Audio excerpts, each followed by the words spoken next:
Hello दोस्तों, नमस्कार। Rathore GK NCA classes में आपका स्वागत है। मैं आपका host Aditya Rathore current affairs से 15 महत्वपूर्ण क्वेश्चन लाया हूं। आज का पहला प्रश्न है, हाल ही में किसने भारत के पहले पशु स्वास्थ्य शिखर सम्मेलन का उद्घाटन किया है? यह पुरुषोत्तम रूपाला ने किया है, जो केंद्रीय मंत्री हैं। उन्होंने नई दिल्ली में पशु स्वास्थ्य शिखर सम्मेलन 2022 का उद्घाटन किया है। यह Indian chamber of food and agriculture और एग्रीकल्चर टुडे ग्रुप द्वारा आयोजित किया गया था। यह शिखर सम्मेलन देश की खाद्य एवं पोषण सुरक्षा और समग्र आर्थिक विकास के व्यापक उद्देश्य के प्रति पशु स्वास्थ्य के महत्व को समझने के लिए आयोजित किया गया था। दोस्तों, जीवन में एक लक्ष्य निर्धारित कीजिए और अपनी दृष्टि को हमेशा उस लक्ष्य पे बनाए रखें, तभी आपको लक्ष्य की प्राप्ति होगी। आज का अगला प्रश्न है, हाल ही में G20 शेरपा की भूमिका निभाने के लिए किसे नामांकित किया गया है? यह अमिताभ कांत को किया गया है, जो नीति आयोग के पूर्व सीईओ हैं। कांत केंद्रीय मंत्री पीयूष गोयल की जगह लेंगे, जो गोयल 7 सितंबर 2021 से देश के लिए G20 शेरपा रहे हैं। आज का अगला प्रश्न है, हाल ही में किस राज्य सरकार ने मिशन कुशल कर्मी कार्यक्रम को शुरू किया है? यह दिल्ली सरकार ने किया है, जो 2022 में निर्माण श्रमिकों के कौशल को उन्नत करने के लिए मिशन कुशल कर्मी कार्यक्रम शुरू किया है। कार्यक्रम की शुरुआत दिल्ली के उप मुख्यमंत्री मनीष सिसोदिया ने किया है और इस कार्यक्रम का उद्देश्य निर्माण श्रमिकों को कार्य के दौरान कौशल विकास प्रशिक्षण प्रदान करना है और दिल्ली सरकार का लक्ष्य इस कार्यक्रम के तहत 1 वर्ष में 2 लाख श्रमिकों को प्रशिक्षित करना है। आज का अगला प्रश्न है, हाल ही में किस एयरलाइन को DGCA से एयर ऑपरेटर सर्टिफिकेट मिला है? यह आकाशा एयरलाइंस को मिला है।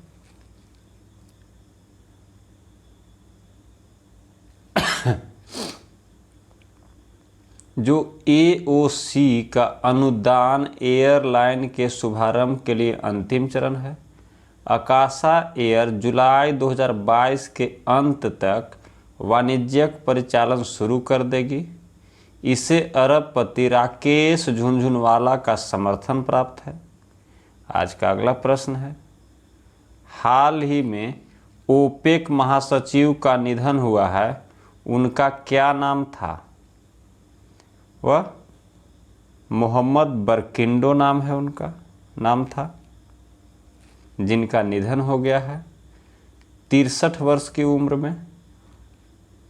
वह 6 साल बाद जुलाई 2022 के अंत में उनका कार्यकाल समाप्त होने वाला था और अगस्त 2022 में उनकी जगह हैथम अल-घीस जगह लेने वाले थे। बारकिंडो ने 1982 में नाइजीरियाई खनन निगम के साथ अपना करियर शुरू किया था। आज का अगला प्रश्न है, हाल ही में अक्षय पात्र मध्याह्न भोजन रसोई का उद्घाटन किसने किया है? यह नरेंद्र मोदी ने किया है। जो वाराणसी में अक्षय पात्र फाउंडेशन की नई मध्याह्न भोजन रसोई का उद्घाटन किया। यह केंद्रीकृत रसोई APF को वाराणसी के 282 स्कूलों में 1 लाख से अधिक बच्चों को खाना खिलाने में सक्षम बनाएगी। यह अक्षय पात्र की देश में 62वीं और उत्तर प्रदेश में 5वीं रसोई है।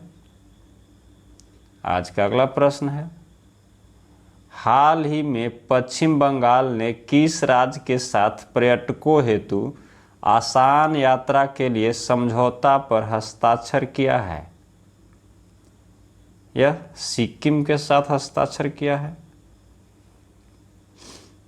यह समझौता पश्चिम बंगाल में पंजीकृत वाणिज्यिक वाहनों को सिक्किम के विभिन्न गंतव्यों में पर्यटकों को उनके होटलों में छोड़ने की अनुमति देगा। इससे पहले सिक्किम में WB पंजीकृत वाहनों पर प्रतिबंध था। यह समझौता दोनों राज्यों के बीच पर्यटन को बढ़ावा देने में मदद करेगा। आज का अगला प्रश्न है, हाल ही में हरियाली महोत्सव का शुभारंभ किसने किया है? यह भूपेंद्र यादव ने किया है, जो केंद्रीय पर्यावरण, वन और जलवायु परिवर्तन मंत्री हैं।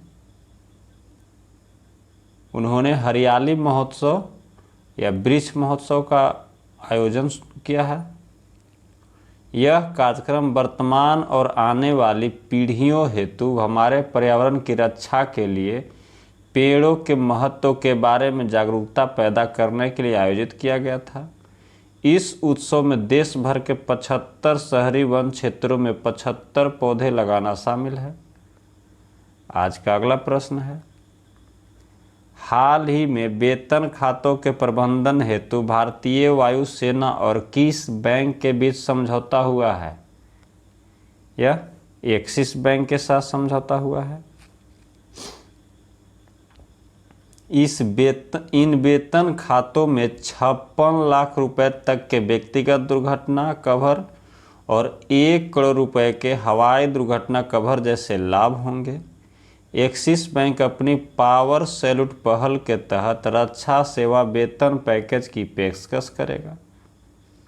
आज का अगला प्रश्न है, हाल ही में रिजर्व बैंक ने किस बैंक पर KYC मानदंडों के लिए जुर्माना लगाया है? यह फेडरल बैंक और बैंक ऑफ इंडिया दोनों पर लगाया है।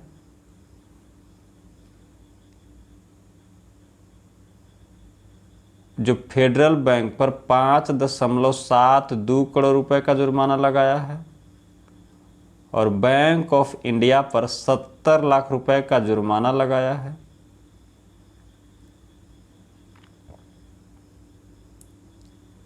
आज का अगला प्रश्न है, हाल ही में किस राज्य सरकार ने घोषणा किया है कि वह बचपन शिक्षा कार्यक्रमों में 300 करोड़ का निवेश करेगा? यह मेघालय ने किया है।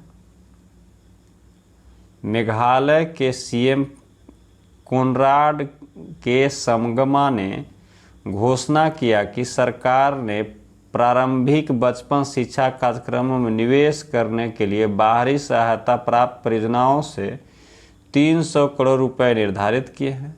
राज्य प्रारंभिक बचपन शिक्षा कार्यक्रमों में निवेश करने के लिए एक रोड मैप लेकर आया है। आज का अगला प्रश्न है,